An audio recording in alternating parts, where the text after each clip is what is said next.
Hey guys, it's Jacqie Crafty joining in with She's Crafty, Shannon on YouTube for the last week 10 of her 10-week mini pad class. So this is my the last one. So this is the 12 by 12 I'm going to use from Maggie Holmes' Chasing Dreams. And I love layouts like this. I love using the strips of paper and putting the photos on. It's kind of one of my favorite things. So super excited. We are going to do a little bit mixed media. I'm going to put some gesso just kind of to tone this down a little bit. And then I might do some oxides on top of that as well, just to be behind the photos, give them a little bit more of everything. I'm going to grab all the border punches I have, which is not very many. Those two especially. I would like to get a few more. I thought about using Virginia's got an awesome cut file for a bunch, so that would be a good one. But I use those three and then other strips because I don't think there's that many in this one.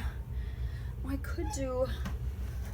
I also have this thing that kind of like rips them in a fun pattern. Let's see. We just have a bunch of little ones, and yeah, and then we'll do paper. We might even do maybe we'll do some stamps or stenciling as well. That might be fun.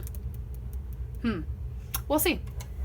I might do some other creative things then too. So yeah, let's get started. So like I had mentioned, this is actually kind of one of the styles that I really like. That for a while there, I feel like I was doing a lot of them where you just take different strips of paper, you punch different edges on them, or you tear them and you layer them up, and then you put your photos down on top. And I really like the look. It's a good way to use scraps, that is for sure. But first I'm just gonna put a bunch of gesso, and I'm trying to make it look kind of pretty because the purpose is to like create a framed area. And I think that just breaks up the background a little bit from what we got going on.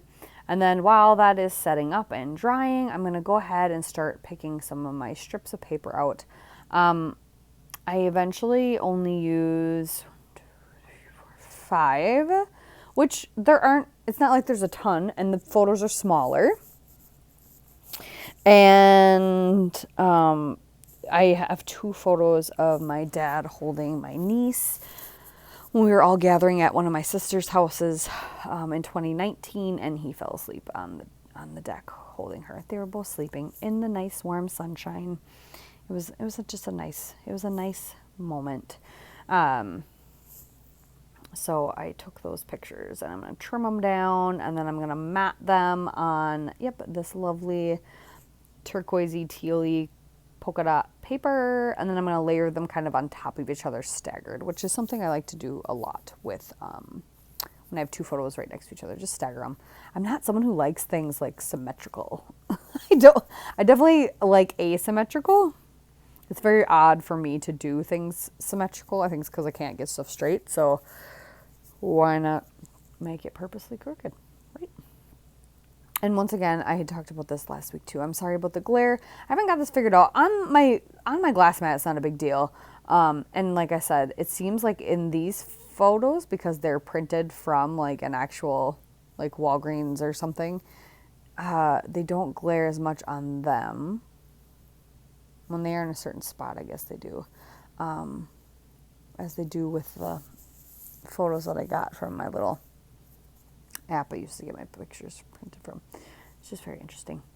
So yeah, I apologize for that. I'm trying to get that figured out, the glare, and like get it to stop. But so right now I'm kind of looking at the colors and trying to figure out, okay, what colors would look good anyway, and nothing really stands out as exactly the same.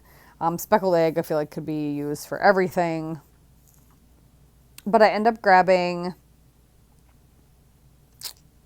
what did I end up grabbing? Broken china,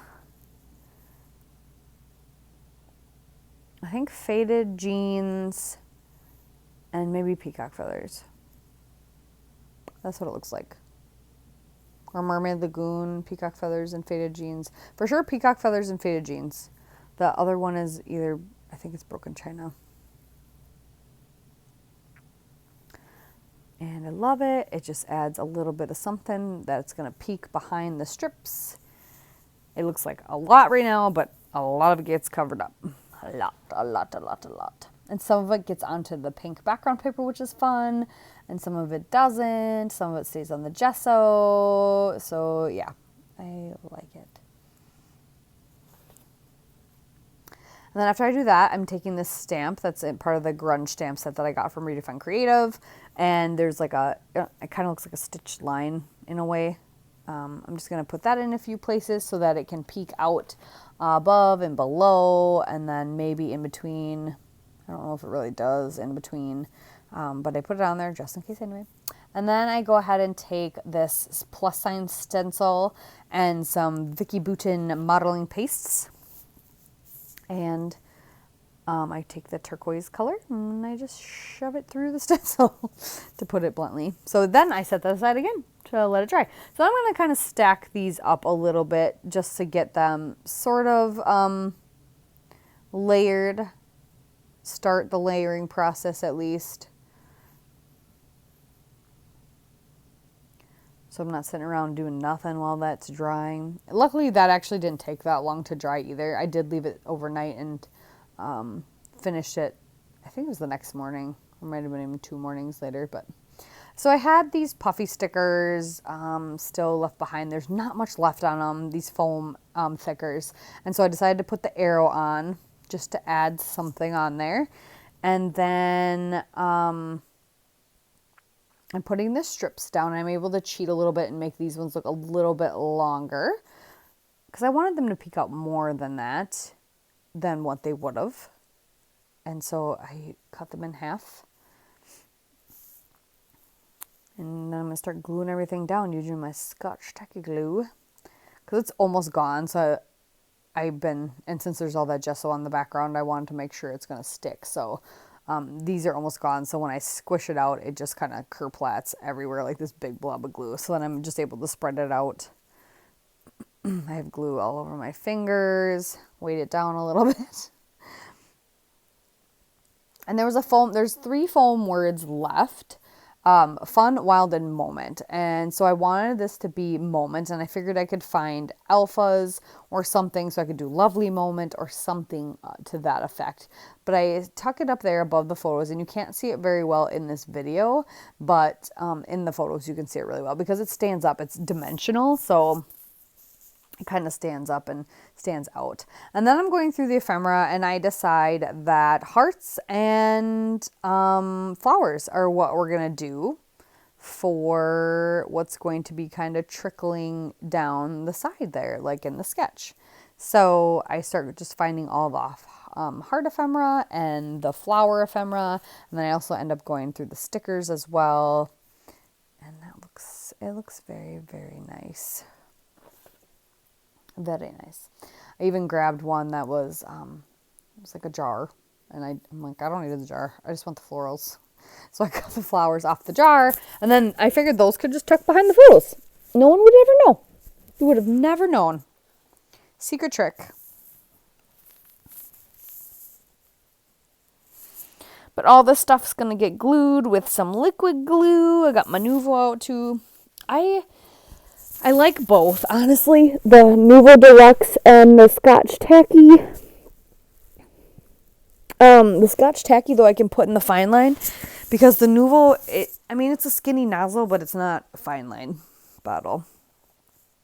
But the Scotch Tacky doesn't dry matte. It dries glossy. So it's like, I find the need for both. Oh yeah, and there's the bad glare on my photos. Yeah, I haven't figured that out yet. I don't know if I should just dim my lights a little or if it's like a position thing. I gotta figure that out for you guys. But I guess as long as it's just a little bit on the photos, and it's not like the whole thing is glared out, then that's not that big of a deal. Oh yes, so I went through the sticker book and I found a little sticker that says Love This Life. So I thought that was a great title, Love This Life Moment. So there you have it. Thanks again, you guys, for watching. I hope you enjoyed this series. It was a lot of fun, and tune back in for something else on my channel next time. Bye.